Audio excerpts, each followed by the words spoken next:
అనగనగా రామాపురం అనే ఒక పల్లెటూరు ఉండేది. ఆ ఊళ్ళో లలిత మరియు రాజు అనే మంచి స్నేహితులు ఉండేవారు. ఒకరోజు స్నేహితులందరూ కూర్చొని మాట్లాడుకుంటున్నారు. అప్పుడు సోము వచ్చి అక్కడున్న అబ్బాయిలతో ఇలా అన్నాడు. ఓరే, మన ఊరి చివరి పెద్ద బంగ్లా పక్కన ఉన్న పెద్ద పూల చెట్టులోంచి ఒక్క పువ్వును ఈ రోజు రాత్రికి గనక వెళ్లి తెంపుకొస్తే వాళ్లకు నేను 10 నెమలి ఈకలనిస్తాను. రాజుకి నెమలి ఈకలంటే చిన్నప్పటి నుండి చాలా ఇష్టం. కానీ అతడికి చీకటంటే మాత్రం చాలా భయం. అందులోనూ ఆ రోజున అమావాస్య కూడా. కానీ ఒకేసారి 10 నెమలి ఈకలు వస్తాయనేసరికి అతడికి చాలా ఆశ పుట్టింది. నేను ఎలాగైనా సరే ఈ రాత్రికి అక్కడికి వెళ్ళి ఆ పువ్వును తీసుకొచ్చి మీకు చూపిస్తాను.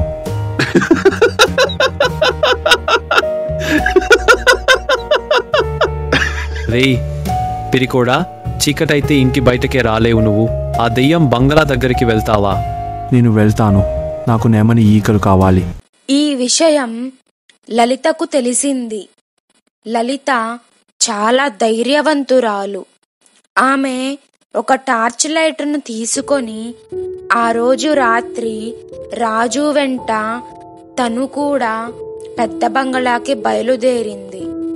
ఇద్దరూ కలిసి బంగళాను సమీపిస్తుండగా చీకట్లో రాజు కాలికి ఏదో తగిలినట్లనిపించింది. వెంటనే రాజు భయపడి గట్టిగా దెయ్యం దెయ్యం అని అరిచాడు. అప్పుడు లలిత, భయపడకు రాజు, నా దగ్గర టార్చ్ లైట్ ఉంది కదా, అదేమిటో చూద్దాం, ఆగు ఒక్క నిమిషం అంటూ అటువైపుకి టార్చ్ లైటును వేసింది. చూస్తే అక్కడ ఒక చిన్న కుందేలు భయం భయంగా రాజుకేసే చూస్తూ ఉన్నది. అమ్మయ్యా అనుకొని ఇద్దరు ముందుకు నడిచారు. బంగళా వచ్చేసింది. కాని రాజుకు మాత్రం మనసులో ఏవేవో అరుపులు వినిపిస్తున్నాయి. అవన్నీ దెయ్యాలే అనిపిస్తున్నాయి. చాలా భయం వేస్తోంది. బంగళా లోపలికి వెళ్లేసరికి రాజు ఏ పని చెయ్యలేని స్థితిలోకి వెళ్ళిపోయాడు.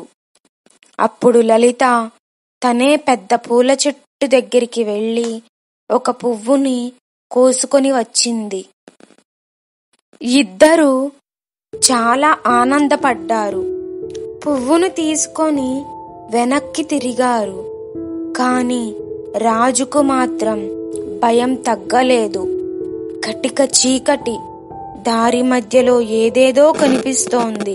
ఏవేవో గుర్తుకు వస్తున్నాయి. రాజు అలా భయపడుతుండగానే వాళ్ళిద్దరూ ఊరు చేరుకున్నారు. లలిత రాజుకు పువ్వుని ఇచ్చేసి టాటా చెప్పి వాళ్ళ ఇంటికి వెళ్ళిపోయింది. ఇక ఉదయాన్నే చెట్టు దగ్గర రాజు కోసం తన స్నేహితులందరూ ఎదురు చూస్తున్నారు. రాజు ఆ పువ్వును తీసుకెళ్లి సోముకి ఇచ్చాడు. కాని సోము మాట నిలుపుకోలేదు. 10 నెమలి ఈకల్ని ఇవ్వలేదు రాజుకి. రాత్రి నువ్వు లలితని తోడు తీసుకెళ్లి ఈ పువ్వును తీసుకువచ్చావు, లేకపోతే నీకు ఒక్కడికే అంత ధైర్యం ఎక్కడిది బాబు అని సోము రాజుని ఎగతాళి చేశాడు.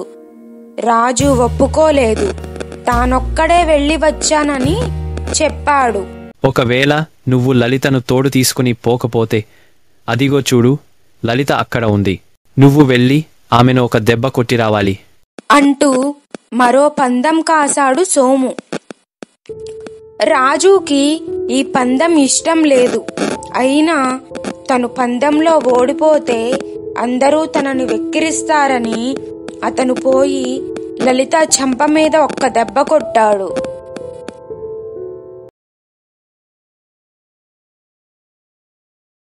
దాంతో రాజు ధైర్యాన్ని అందరూ మెచ్చుకున్నారు. సోము రాజుకి 10 నెమలి ఈకల్ని ఇచ్చేశాడు. రాజుకి నెమలి ఈకలు అయితే దొరికాయి, కానీ ఆ తరువాత లలిత ఇక రాజు ముఖం ఎప్పుడూ చూడలేదు. బంగారం లాంటి వాళ్ళ స్నేహం ఒక్క పనికిమాలిన పందెం కారణంగా చెడిపోయింది. ఈ కథలోని నీతి ఏమిటంటే, మన కోసం ఏమైనా చేసే మంచి స్నేహితులను మనం ఎప్పటికీ దూరం చేసుకోకూడదు. మన సంతోషం కోసము లేక మన గెలుపు కోసము మంచి స్నేహితులను దూరం చేసుకుంటే అది మనం మన జీవితంలో క్షమించుకోలేని తప్పు అవుతుంది. అందరూ గుర్తుపెట్టుకోండి.